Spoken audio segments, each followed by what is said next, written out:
John had no fear.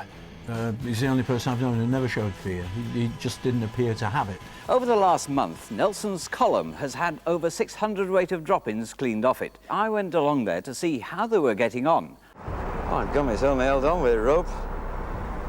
This was, without doubt, the most exceptional film Johnny ever made, and you directed it. Well, I sort of directed it, yes. I think I refereed more than directed.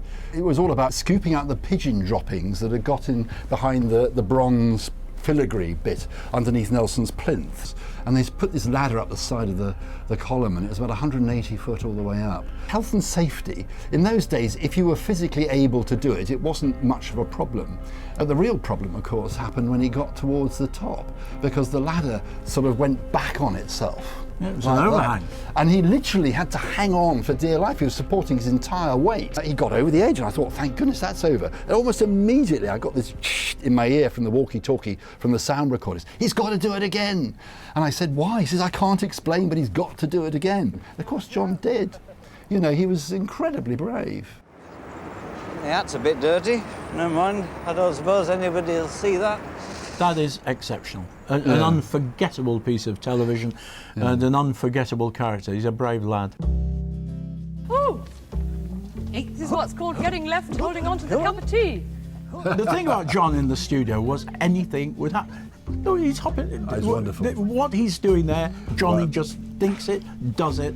That wasn't planned, it wasn't rehearsed. And he goes back and he's brought the kangaroo back. Great stuff, good lad, John.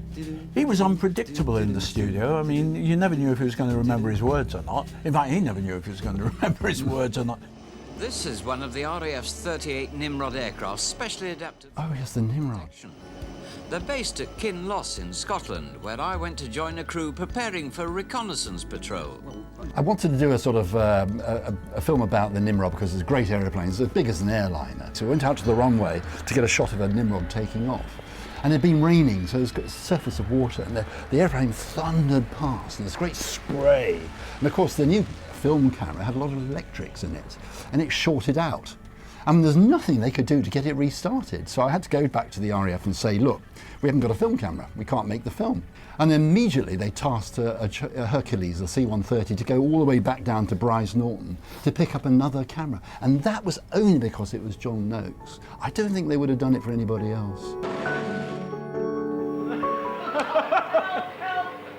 I've always felt vaguely telepathic with John. I felt I knew what he was going to say or do before he did it. And I think he felt the same about me. So we got on pretty well. For me, he was totally genuine, and I empathised with him every time I worked with him.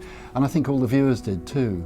And that, I think, was his legacy. I find it interesting that so many viewers wanted to join the BBC after that and to work on Blue Peter. And a lot of them did. So, you know, his legacy's still there. I think he was probably one of the sole reasons that so many people didn't just want to be television presenters, they wanted to be on Blue Peter because of John Noakes. He'll be remembered with fondness and affection by millions. Whole generations enjoyed his performances, what he did, they enjoyed his sense of humour, they loved his bravery, and I worked with him for, in total, about 17 years, and I'm going to miss him terribly. He was a good friend.